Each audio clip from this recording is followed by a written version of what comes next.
Assalamualaikum warahmatullahi wabarakatuh. Qala Allah Ta'ala fi kitabihil karim, a'udzu billahi minasyaitonir rajim. Wa laqad arsalna Musa biayatina an akhrij qaumaka minadh dhulumati ilan nur wa dhakkirhum bi ayyamillah. Inna fi dzalika laayatin likulli sabarin syakur. Shadaqallahul aliyyul azim. Pertama-tama saya ucapkan tahniah dan selamat atas kelahiran manusia mulia dan manusia agung setelah Rasulullah sallallahu alaihi wasallam. Pada hari semacam ini kita patut bahkan wajib memperingati dan membesarkan hari kelahiran Al-Imam Ali bin Abi Thalib alaihi salatu wassalam. Ayat Al-Quran yang saya baca tadi, surat Ibrahim ayat kelima, yang maknanya adalah sungguh telah kami utus Nabi Musa dengan membawa ayat-ayat kami. Wahai Musa, keluarkanlah kaummu dari kegelapan-kegelapan menuju cahaya. Wa dzakirhum bi ayyamillah, beri mereka peringatan dengan hari-hari Allah. Sesungguhnya pada itu terdapat ayat bagi orang yang bersabar dan bersyukur. Ayat ini dengan tegas dan jelas memerintahkan kita dalam ayat tentang Bani Israel tentunya. Wa dzakirhum bi ayyamillah, beri mereka peringatan atau ingatkanlah mereka dengan hari-hari Allah, dengan ayyamullah. Tentu ini ayat meskipun berkaitan dengan Bani Israel, tentu berlaku pula untuk kita semua. Kita harus zakir, mengingat hari-hari besar, ayyamullah. Wa dzakirhum bi ayyamillah, beri mereka peringatan atau ingatkanlah mereka dengan hari-hari Allah. Hari-hari Allah adalah peristiwa-peristiwa besar yang terjadi di alam ini. Ketika kaum muslimin memenangkan sebuah peperangan, itulah hari Allah Ta'ala. Ketika Nabi Muhammad lahir adalah Yaumullah, harinya Allah Subhanahu wa Ta'ala. Artinya ketika ada satu peristiwa yang besar, peristiwa yang agung, itu adalah hari Allah Subhanahu wa Ta'ala. Wa dzakirhum bi ayyamillah. Tentu hari kelahiran Al-Imam Ali alaihi salam yang sangat fenomenal, lahir di dalam Ka'bah, adalah hari Allah Ta'ala, hari yang agung. Karena itu kita alhamdulillah datang ke sini dalam suasana tahun baru. Sekarang tanggal 3 Januari, kita insya Allah dengan semangat baru memasuki tahun baru. Kita awali dengan memperingati hari kelahiran Al-Imam Ali bin Abi Thalib alaihi salatu wassalam, dengan harapan kita dalam memasuki tahun baru 2026 dan tahun-tahun berikutnya kita bisa memperbaharui diri kita, meningkatkan kualitas diri kita dengan kita mulai mengenang, mengingat sosok yang agung Al-Imam Ali bin Abi Thalib alaihi salatu wassalam. Hadirin hadirat, para pecinta Al-Imam Ali alaihissalam, dalam kesempatan yang penuh berkah ini, izinkanlah saya akan menyampaikan 2 atau 3 masalah yang berkaitan dengan Al-Imam Ali bin Abi Thalib alaihi salatu wassalam. Pertama adalah bahwa Allah subhanahu wa ta'ala adalah zat yang maha indah. Innallaha jamil. Sesungguhnya Allah adalah zat yang maha indah. Karena dia maha indah, maka segala yang keluar dari Allah adalah indah. Innallaha jamil wa yuhibbul jamal. Apapun yang berasal dari Allah indah, karena Allah maha indah, maka apapun yang datang dari Allah pastilah indah.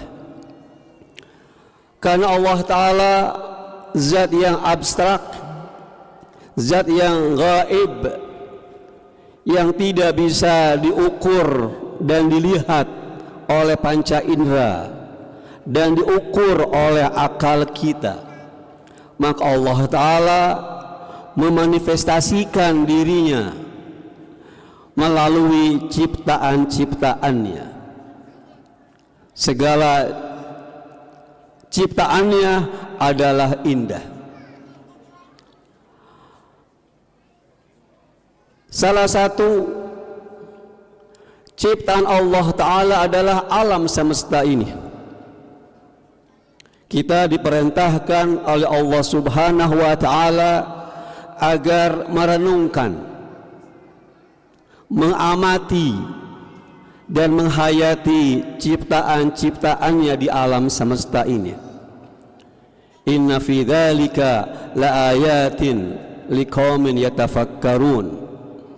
Dalam satu ayat Allah berfirman, a'udzubillahi minasyaitonirrajim, tentang orang yang beriman, alladzina yadhkurunallaha qiyaman wa qu'udan wa 'ala junubihim wa yatafakkaru fi khalqis samawati wal ard subhanaka rabbana ma khalaqta hadza batila subhanaka faqina adzabannar.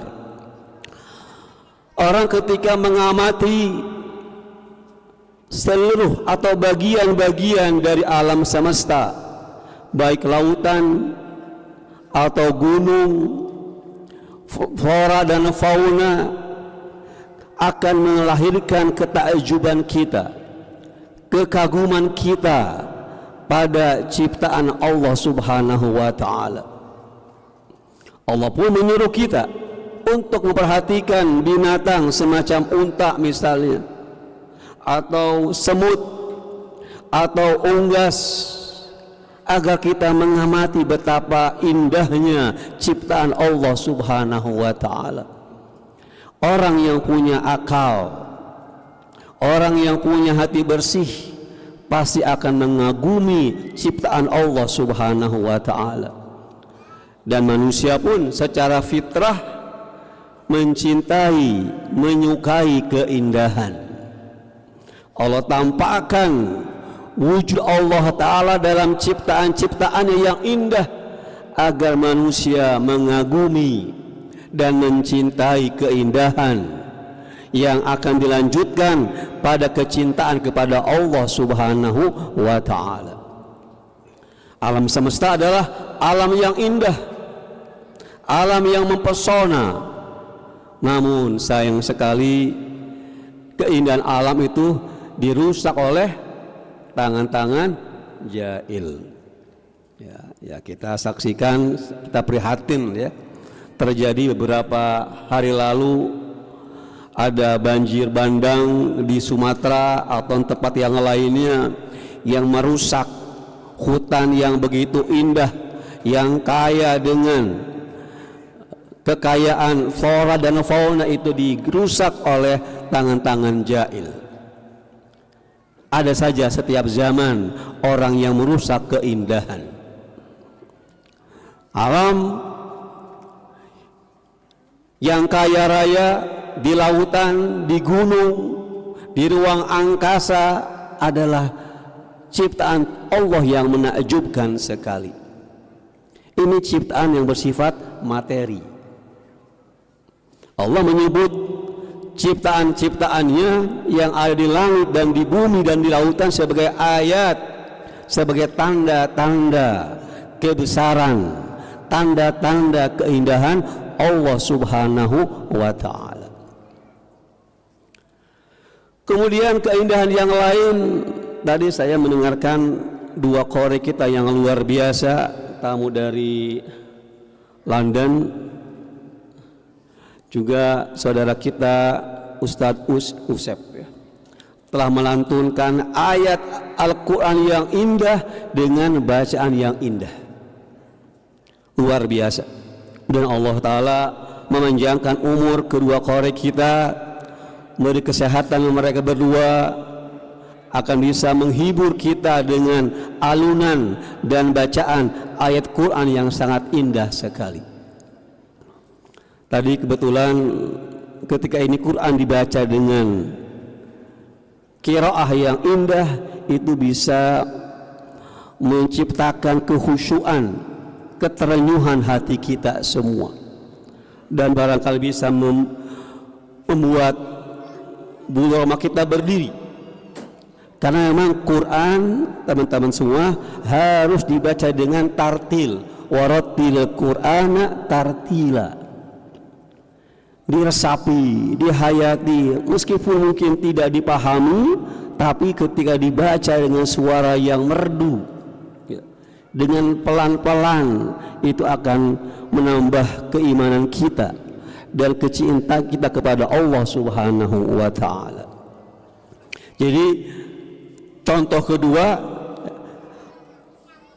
karya Allah yang indah adalah apa? Ayat Al-Quran.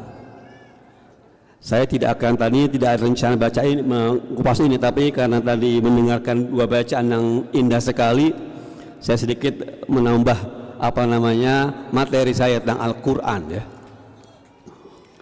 Ada satu cerita ya, tentang Quran. Orang ketika punya akal dan punya fitrah, ketika fitrahnya menyala sedikit dan ketika akalnya berpikir sedikit pun, pasti akan mengagumi Al-Quran, mengagumi ciptaan Allah Subhanahu wa ta'ala. Ada satu riwayat, cerita lah, bukan riwayat, ada satu sejarah lah. Ada seorang kafir Quraisy bernama Mughirah bin Syu'bah. Satu waktu, ini materi di luar rencana saya, tapi karena tadi dengar Quran, saya akhirnya tergoda mengupas ini sedikit ke awal sebagai tambahan. Mughirah bin Syu'bah satu waktu, dia kafir Quraisy, anti Rasulullah. Penasaran, ingin tahu apa sih Quran yang ditakuti oleh kaum kafir Quraisy. Ia datang kepada Rasulullah, "Ya Muhammad, bacakan kepada saya satu ayat yang kau katakan dari Tuhanmu," dengan sombong. Lalu Rasulullah membacakan sebuah surat, kalau tidak salah surat Thaha, yang berbunyi, "A'udzubillahi minasyaitonir rajim, Thaha ma anzalna 'alaikal Qur'ana litashqa," dan seterusnya. Mughirah bin Syu'bah setelah mendengarkan ini surat, datang ke kaumnya dan berkata, "Wallahi laqad sami'tu kalaman ma huwa bi kalami insi wala bi kalamil jin, wa inna lahu la halawah wa inna alaihi la talawah." Demi Allah, kata si Mughirah ini bilang ke kaumnya, tadi aku mendengar dari Muhammad sebuah ungkapan yang begitu indah, bukan ucapan manusia, juga ucapan jin, ucapan yang halawa, yang manis dan begitu indah. Ini sudah terkesima nih Mughirah. Kaumnya takut nih, jangan Mughirah akhirnya Islam nih. Wahai Mughirah, kata kaumnya, laqad saharaka Muhammad. Muhammad telah menyihirmu. Astagfirullah, kata Mughirah. Akhirnya menjadi kufur lagi. Artinya ketika mendengarkan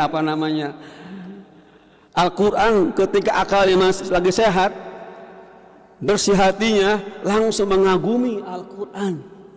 Memang Al-Quran adalah ayat yang sangat indah dan mesti dibaca dengan indah pula. Ini contoh lain dari produk Allah yang indah. Selain ciptaannya alam materi ini, gunung, lautan dan lain sebagainya, juga ayat Quran adalah ayat-ayat yang indah isinya dan indah bacaannya. Alhamdulillah, kita sebagai orang muslim mendapatkan satu kenikmatan yang besar, ya. Kita beriman kepada Allah Subhanahu wa ta'ala. Terlebih kita adalah orang-orang yang mengakui imamah dan wilayah Ahlul Bait alaihimus salatu wassalam. Hadirin hadirat yang saya muliakan, keindahan Allah Ta'ala yang lain adalah Nabi dan Ahlul Bait. Para Nabi dan para imam Ahlul Bait adalah manifestasi Allah yang sangat indah.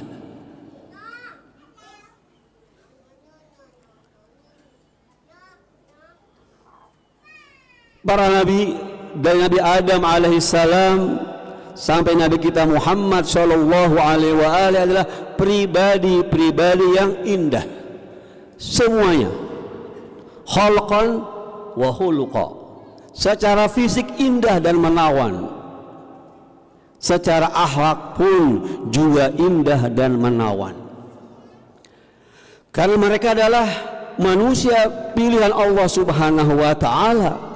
Ya Allah yang mengutusnya, karena Allah maha indah, maha jamil, maka utusannya pun harus indah, baik fisiknya maupun akhlaknya.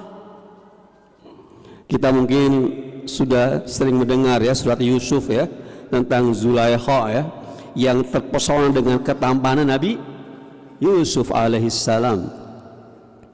Tentu semua Nabi adalah tampan-tampan, juga Nabi kita Muhammad sallallahu alaihi wa alihi, sehingga orang tidak bisa mencela, nggak ada kekurangan, hatta fisiknya pun sempurna, karena mereka adalah manifestasi keindahan Allah Subhanahu wa ta'ala. Nah, termasuk dari manifestasi Allah yang indah adalah Al-Imam Ali bin Abi Thalib alaihi salatu wassalam. Imam Ali adalah satu dari sekian manifestasi Allah yang sangat indah sekali. Saya akan bacakan beberapa pernyataan 3 macam manusia yang mengagumi, yang terbelalak dengan keindahan Al-Imam Ali bin Abi Thalib, lintas agama, lintas bangsa. Karena orang ketika punya akal dan fitrahnya masih bersih, maka pasti akan mengagumi sosok Al-Imam Ali bin Abi Thalib alaihi salatu wassalam. Saya akan bacakan beberapa pernyataan dari mereka. Pertama adalah dari seorang ulama terkenal, yaitu Al-Imam Muhammad bin Idris Asy-Syafi'i. Dengarkan ini ucapan dia yang sangat indah sekali. Dia mengatakan, "Madza aqulu liman hattat lahu qadamun fi mawdi'in wada'a ar-rahmanu yumnahu in kuntu dha basharan fal aqlu yamna'uni wa inni la akhsha al-qawl huwa Allah yamutu Syafi'i wala yadri a'aliyun rabbuhu am rabbuhu Allah. Ini luar biasa ini. Musyrik ini. Artinya ya, apa yang akan kutakan, apa yang akan aku katakan kepada seorang yang mana kakinya diletakkan di sebuah tempat yang bersamaan dengan keberkahan dari Allah Ta'ala. Ini penting sekarang ini. Jika aku katakan dia manusia, dia si Ali, fal aqlu yamna'uni. Ini catat nih ya. Jika aku bilang dia manusia, dia Ali ya, akal melarangku. Jadi akal dia enggan menyebut Ali sebagai manusia.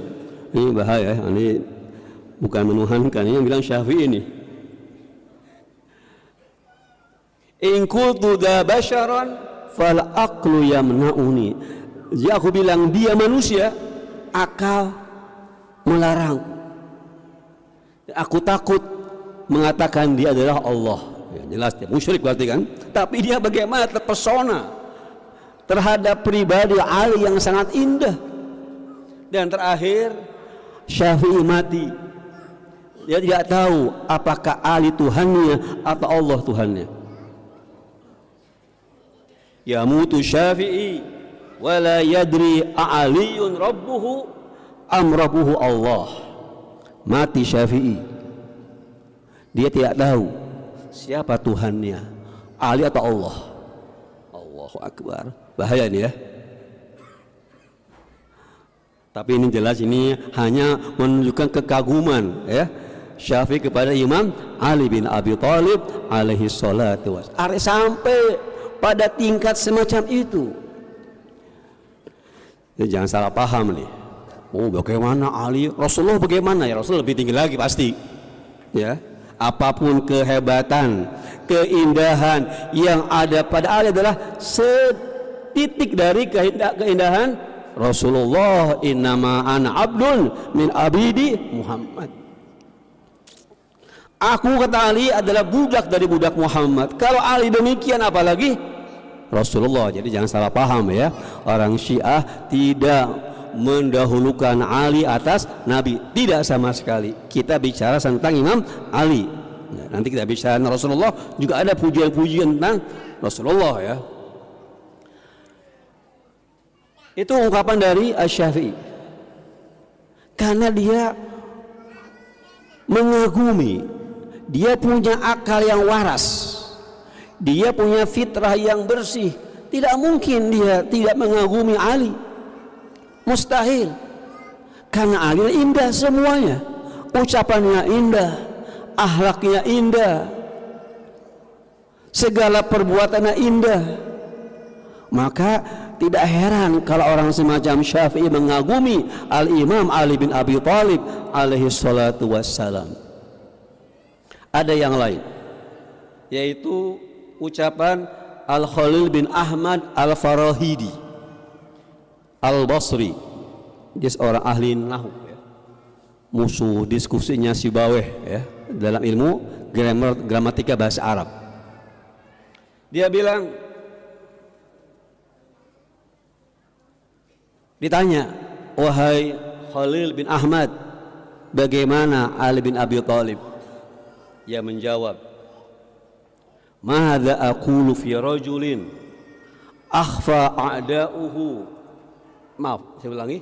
Madza aqulu fi rajulin akhfa a'da'uhu fadailahu hasadan wa akhfaha muhibbuhu khaufan wa dhahara baina daini wa daini ma mal al khafiqain. Artinya, apa yang akan kukatakan tentang seseorang yang mana musuh-musuhnya menyembunyikan keutamaannya karena hasud. Ya, musuh-musuh Imam alaihissalam enggan menyebut Imam Ali alaihissalam karena hasud. Wa ahfaha muhibbuhu khaufan, sementara para pencintanya menyembunyikan tentang Ali karena apa? Takut. Jadi para musuhnya tidak menyebut Imam Ali karena hasud, para pencintanya karena takut bakal dibunuh pasti pada waktu itu ya. Tetapi kata dia, wa dhahara min baini daini wa daini ma mal al khafiqaini. Meski demikian tapi tampak keutamaannya yang telah memenuhi alam semesta. Jadi Imam Ali ini luar biasa. Meskipun para musuhnya gengsi, tidak suka menyebut Imam Ali karena hasud, dan para pecintanya juga takut. Hatta di sini pun sebagian takut ya ceramah tentang Imam Ali salam ya.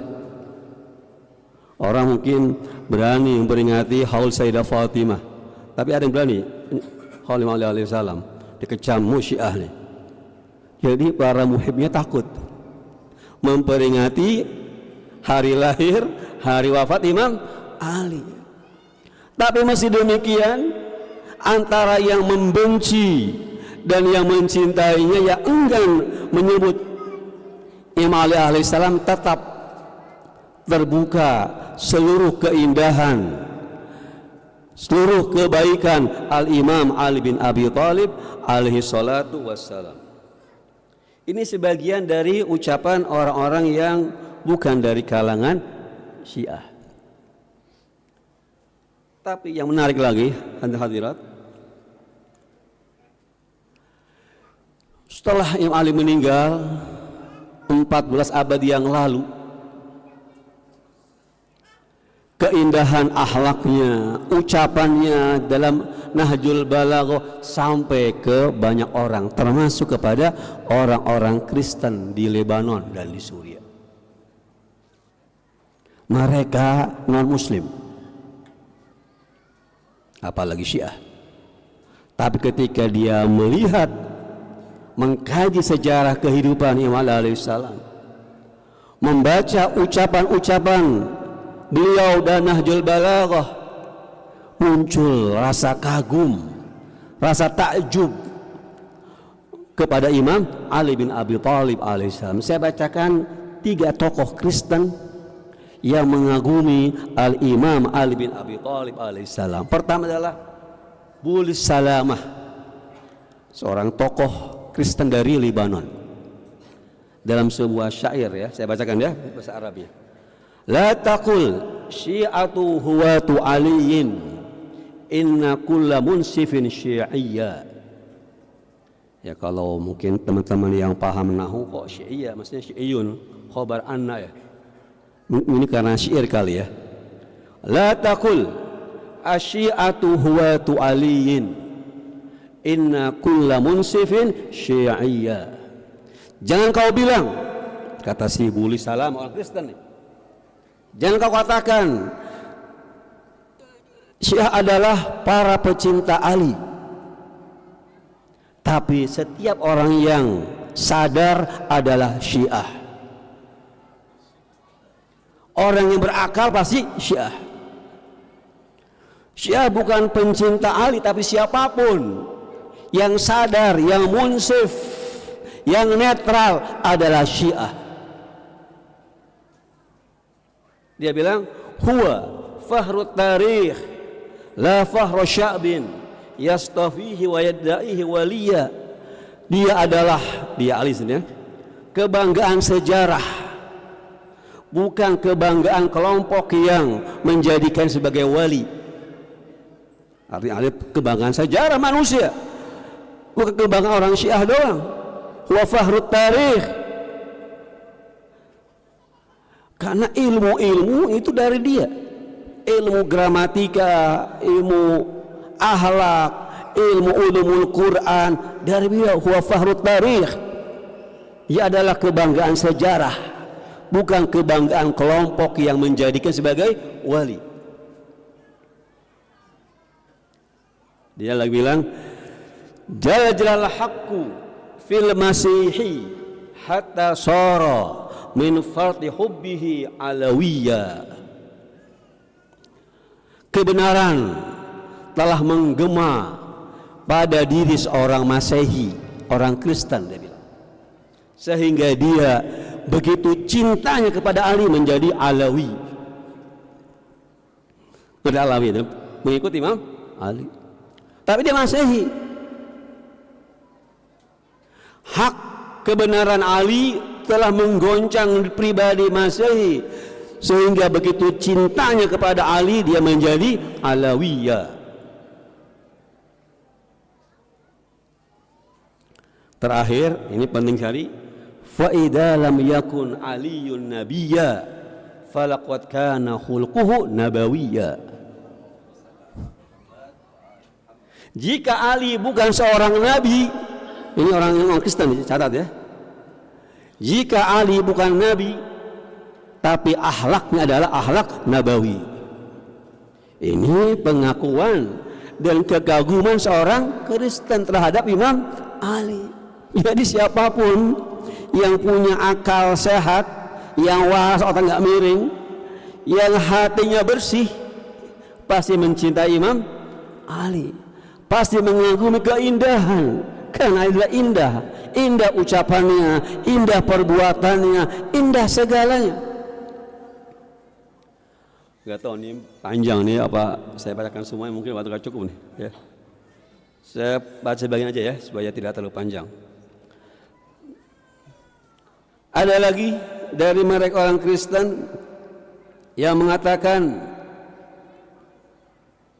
setelah baca panjang lebar saya singkat aja, walam ya'rif al-arabu haqiqata maqamihi wa miqdarihi hatta qama min jirani al-fursu. Bangsa Arab belum mengenal hakikat maqam atau kedudukan Ali bin Abi Thalib, sehingga muncullah tetangga mereka dari bangsa Persia baru memahami siapakah Ali. Lalu ada lagi Mikhail Naimah mengatakan,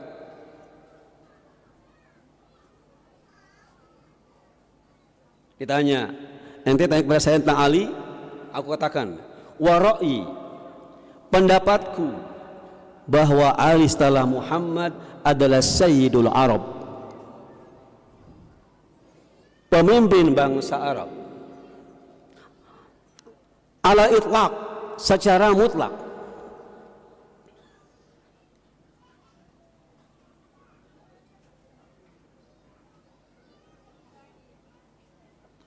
Lalu mengatakan, kalau kita lihat ucapan-ucapan beliau, itu laksana permata-permata yang begitu indah dan menawan, yang dikeluarkan dari lautan.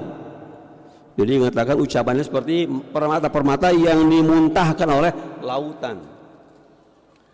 Dan terakhir dari orang Kristen, George Jordak dalam kitabnya Al-Istatul Adalah mengatakan, tidak ada di tengah bangsa Arab manusia yang mata hatinya bersih sebersih mata hati Ali bin Abi Thalib. Dia mampu menangkap peristiwa-peristiwa yang dihadapinya dengan bahasa yang sangat indah sekali. Tidak salah, dia pun pernah mengatakan kepada anaknya, wahai anakku, kalau kamu ingin menjadi seorang sastrawan Arab, bacalah 2 buku, 2 kitab. Tapi ini 2 kitab bukan milik kita orang Kristen, tapi milik kaum muslimin. Apa? Pertama Al-Quran, kedua Nahjul Balaghah. Mungkin teman-teman yang bisa bahasa Arab bisa meluangkan waktu membaca Nahjul Balaghah. Indah bahasanya ya. Maknanya ya, walau kalau terjemahan bahasa Indonesia mungkin enggak seindah bahasa Arab ya. Rugilah mungkin kalian yang tidak paham bahasa Arab, rugi besar. Kehilangan satu kesempatan apa? Memahami keindahan Nahjul Balaghah, keindahan Al-Quran. Maka sekarang ini belajar bahasa Arab ya, supaya bisa memahami indahnya Nahjul Balaghah, ucapan Al-Imam Ali bin Abi Thalib alaihi salatu wassalam. Tadi Imam Syafi'i dari kalangan Ahlus Sunnah wal Jamaah mengagumi Imam Ali. Kedua adalah kelompok Kristen juga mengagumi Imam Ali alaihissalam. Ada lagi musuh Imam Ali alaihissalam. Saya tanya kepada antum semua ini, siapakah orang yang paling memusuhi Imam Ali alaihissalam? Muawiyah. 100 buat Sayyid Ali. Muawiyah tahu sendiri, orang yang paling benci ya, memusuhi Imam Ali alaihissalam. Tapi ketika fitrahnya bersinar sebentar, dia mengagumi Ali Abi Thalib. Karena fitrah ini kan kadang tenggelam ya, kadang muncul ya. Ketika tenggelam, maka keluar dari mulutnya Muawiyah kebencian, provokasi, memerangi Ali. Tapi ketika fitrahnya muncul, hanya beberapa saat, dia pasti mengagumi Ali bin Abi Thalib alaihissalam. Ini ada riwayat dari seorang beliau bernama Dharar bin Dhamrah. Jadi diceritakan bahwa Dharar bin Dhamrah ke Syam, ke istananya Muawiyah bin Abi Sufyan. Dipanggil, Dhamrah, Anda adalah murid Ali Abi Thalib ya, sifli amirak, tolong jelaskan ke saya imammu, pemimpinmu. Kata Dharar, wahai Muawiyah, amankah bagi saya? Takut dipenggal? Aman, jangan khawatir. Mulailah Dharar bin Dhamrah menjelaskan kepada Muawiyah tentang Ali bin Abi Thalib yang panjang lebar, tentang pemikirannya, ketakwaannya, ibadahnya.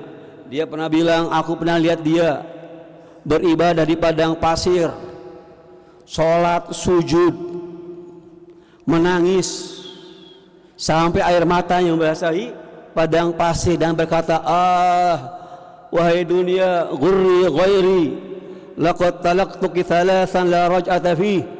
Wahai dunia, tipulah selain aku telah menceraimu 3 ceraian yang tidak mungkin rujuk lagi. Dipuji-puji oleh Dhamrah di hadapan Muawiyah. Lihat apa reaksi Muawiyah. Qala fadharifat dumu Muawiyah. Muawiyah menangis. Ini Muawiyah nih, musuh Ali alaihissalam. Itu waktu mungkin fitrahnya masih lagi beres, lagi genah orang Jawa. Mendengar itu langsung menangis. Orang heran, wahai Muawiyah, ente menangis. Apa dia bilang? Wallahi lakana kadzalik Abul Hasan. Demi Allah ya, begitulah Abul Hasan. Lalu kenapa ente musuhi? Sadar, astagfirullah, karena dunia itu. Jadi ketika fitrahnya genah, kagum. Jadi hatta musuhnya pun mengakui, sampai menangis mendengarkan ucapan Dharar bin Dhamrah tentang kemuliaan, keindahan akhlak Ali bin Abi Thalib alaihi salatu wassalam. Jadi Ali adalah manifestasi keindahan Allah Subhanahu wa taala. Siapapun yang membaca ucapan-ucapannya, yang mengkaji sejarah kehidupannya, pasti mengagumi Ali bin Abi Thalib. Apalagi orang yang melihat langsung pada masa itu, pasti tidak ada manusia yang sehat, tidak ada insan yang bersih fitrahnya kecuali mengagumi Ali bin Abi Thalib alaihissalam. Tapi ikhwan akhwat sekalian, kadang kekaguman tidak cukup. Tidak cukup. Untuk menjadi pengikut tidak sekedar punya akal dan fitrah yang bersih. Akal dan fitrah hanya mengakui kehebatan Ali. Hanya mengagumi keindahan Ali, belum tentu mereka mengikutinya. Ini masalah. Menjadi pengikut itu perlu apa? Hidayah. Perlu taufik dari Allah Subhanahu wa taala. Ini adalah kenikmatan yang sangat besar, dan antum semua di sini insyaallah adalah orang-orang yang telah mendapatkan taufik dari Allah taala, mendapatkan hidayah dari Allah taala, tidak sekedar mengagumi tapi mencintai dan mengikuti Ali bin Abi Thalib alaihi salatu wassalam. Jadi hidayah ini sangat mahal sekali.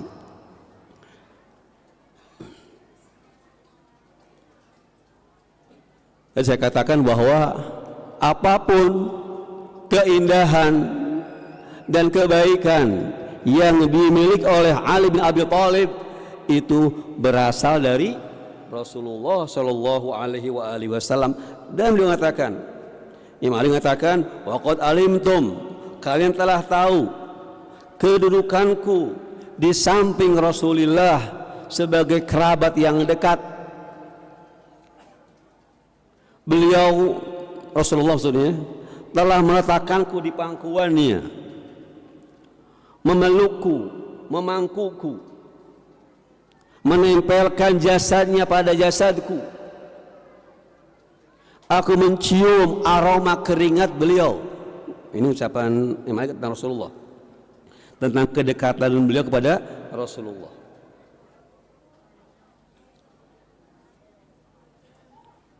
Aku, kata Imam Salam, di hadapan Nabi seperti anak unta bagi induknya yang tidak pernah terpisah. Kemanapun dia pergi, aku pergi bersamanya. Artinya Imam Ali tidak pernah terpisah dari Rasulullah Shallallahu Alaihi Wasallam.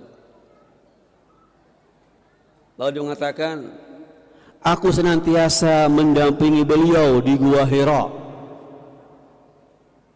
bersama Khadijah, istri Rasulullah. Aku menyaksikan Jibril turun membawa wahyu kepada Rasulullah. Aku mendengar rintihan setan ketika datang wahyu. Lalu beliau Rasulullah berkata, wahai Ali, engkau menyaksikan apa yang aku saksikan, engkau mendengar apa yang aku dengar, tapi engkau bukan seorang Nabi. Artinya segala kemuliaan, keindahan dan kebaikan yang ada pada Ali bin Abi Thalib itu berasal dari maha gurunya, yaitu Rasulullah Shallallahu Alaihi Wasallam. Maka tidak mungkin orang Syiah melebihkan Ali di atas Rasulullah, mustahil. Itu fitnah, tuduhan yang tidak berdasar. Karena kita meyakini semua kemuliaan, semua kehebatan, semua kebaikan yang ada pada Imam Ali itu berasal dari maha gurunya, yaitu Rasulullah Shallallahu Alaihi Wasallam. Kita alhamdulillah orang-orang yang mendapatkan taufik mencintai Al-Imam Ali bin Abi Thalib. Maka kita pun meminta kepada Allah Ta'ala agar taufik ini ditambahkan. Ada satu hal yang saya kira perlu saya sampaikan di sini tentang apa tugas kita setelah kita mencintai beliau, dan ini sebab kepada kita sebagai Syi'atu Ali. Apa tugas kita? Untuk melaksanakan tugas ini membutuhkan taufik, hidayah dari Allah Subhanahu wa taala, agar kita benar-benar menjadi orang yang mengikuti Al-Imam Ali bin Abi Thalib alaihi salatu wassalam. Dalam sebuah ucapan beliau, saya akan bacakan bahasa Arabnya, saya terjemahkan juga. Ala wa inna likulli ma'mumin imaman yaqtadi bih wa yastadi bi nuri ilmih. Ketahuilah bahwa setiap makmum pasti ada imam yang diikutinya. Ala wa inna imamakum qad iktafa min dunyahu bi tamraih wa min ta'amihi bi qursaih. Ketahuilah, ini salah satu keindahan ya, beliau. Ketahuilah bahwa imam kalian ini cukup dengan dunia, dengan tamraih, dengan dua helai pakaian saja. Ini keindahan Ali Abi Thalib. Kehebatan beliau cukup dengan dunia yang kalian banggakan, dua helai pakaian saja. Dan dari makanannya cukup dengan air dan roti keras. Kita bayangkan itu Ma'asal.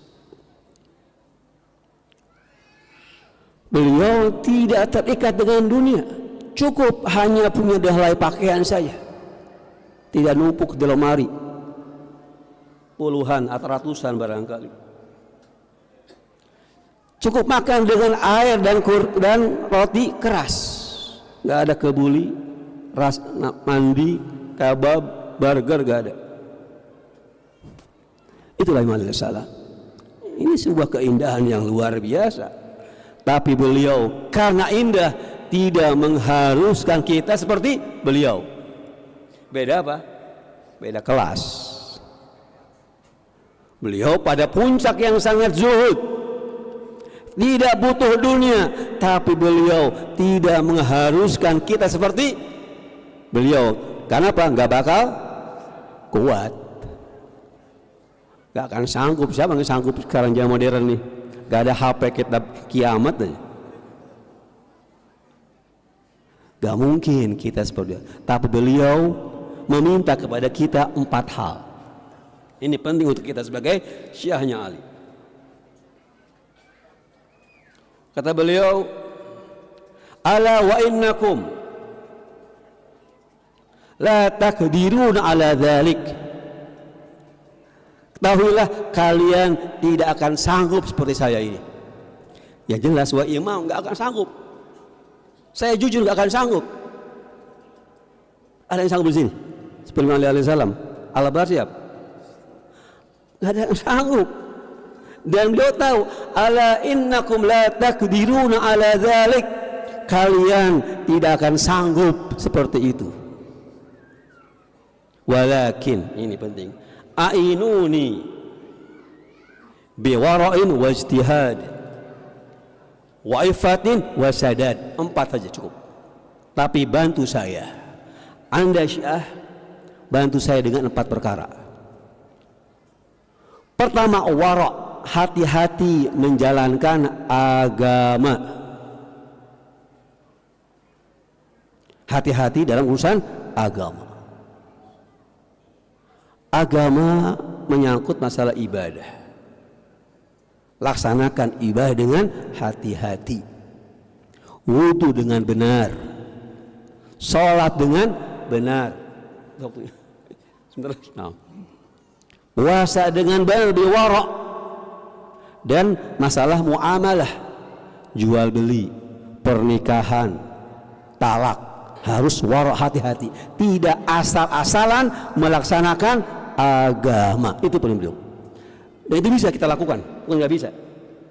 Wara', hati-hati menjalankan ibadah dan muamalah, itu bisa kita lakukan. Ibadah dengan benar, bermuamalah, berdagang, zakat, haji, nikah, talak dengan cara yang sesuai agama. Itu wara' namanya. Itu bisa kita lakukan, tidak mustahil. Itu pertama. Kedua, wajtihad, sungguh-sungguh, jangan malas.